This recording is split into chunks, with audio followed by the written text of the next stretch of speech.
जनाब फैसल वावड़ा की गुफ्तगू हमेशा ज़ू-मानी भी होती है और बामानी भी।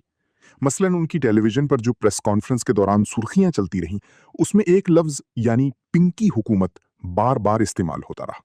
मैं तो वहां नहीं था, मुझे नहीं मालूम उन्होंने कैसे कहा है, लेकिन अगर उन्होंने पिंकी हुकूमत कहा है, तो ये बहुत बड़ी इस्तिलाह है। फिर इसमें सवाल है कि क्या उन्होंने वफाकी हुकूमत को पिंकी हुकूमत कहा है या सिंध हुकूमत को कहा है? इसमें सवाल यह भी है कि अब तक पंजाब हुकूमत पिंकी की गिरफ्तारी के बाद चुप क्यों रही है? वो गिरफ्तार तो पंजाब से हुई है और मोहतरमा सीएम को चाहिए कि उस पर लामहदूद वक्त ना दे, महदूद वक्त दे कि पिंकी के बारे में उन्हें बताया जाए कि ये लाहौर से गिरफ्तार हुई है, कब हुई है और क्यों इतना अरसा खुफिया रखा गया। क्या पिंकी की गिरफ्तारी खुफिया रखना भी एक जिम्मेदारी थी? और क्या पंजाब की हुकूमत इस पर चुप रहेगी या मोहतरमा मरियम नवाज इस पे बहुत खुलकर बात करेंगी? इस पर आज मैंने जो कॉलम लिखा है, उसमें मैंने हुकूमत को पिंकी नहीं कहा, लेकिन मैंने ये कहा है कि अब चल चलाओ है। बाज चीजें सामने आ रही हैं और बाज लोग जा रहे हैं, बाज नए लोग आ रहे हैं।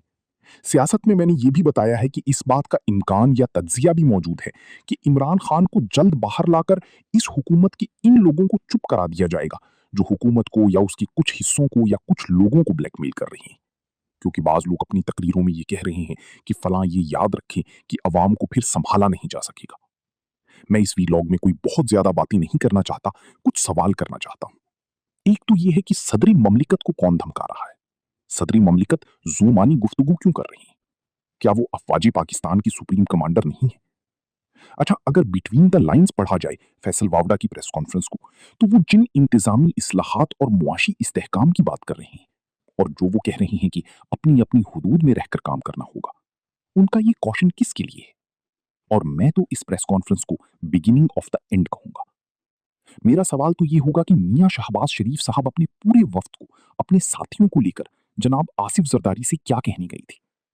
क्या बिलावल भुट्टो से मुलाकातों में आईनी तरमीम के बारे में भी बात हो रही है, या उन्हें बिल्कुल किसी खाते में ही नहीं रखा जा रहा? और जनाब सदर से किस किस की मुलाकातें हो रही हैं जो ऑन द रिकॉर्ड नहीं है।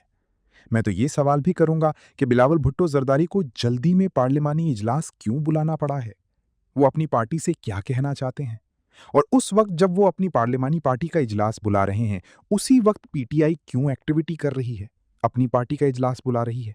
और लीडर ऑफ द ऑपोजिशन अरसे से चुप क्यों है? और खुद इमरान खान क्यों चुप हैं?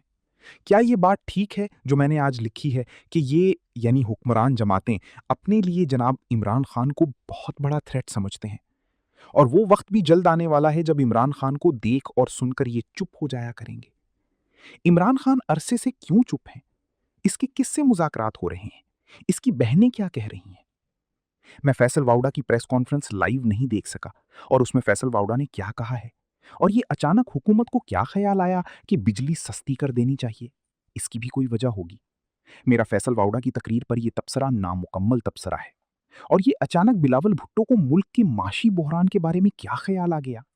और अब इन्हें अवाम का ख्याल भी कैसे आ गया कि पेट्रोल महंगा हो गया, लोगों की गरीबियत? ये सारी तो इलेक्शन की तैयारियां हैं या किसी तहरीक की तैयारियां हैं। इंशाल्लाह मैं जल्दी आपसे दोबारा राब्ता करूंगा, लेकिन मैंने बास सवालात सवालात भी अभी मेरे नामुकम्मल हैं, लेकिन मैंने खड़े कर दिए हैं। पूरी दुनिया को मालूम है और सब इस पर बयानबाजी कर रहे हैं, लेकिन बिलावल भुट्टो जरदारी कह रहा है कि मेरे जब आएगी सामने बात तो मैं देख लूंगा। अब तो शायद बात मुकम्मल हो रही है, तरमीम हो की रहनी है।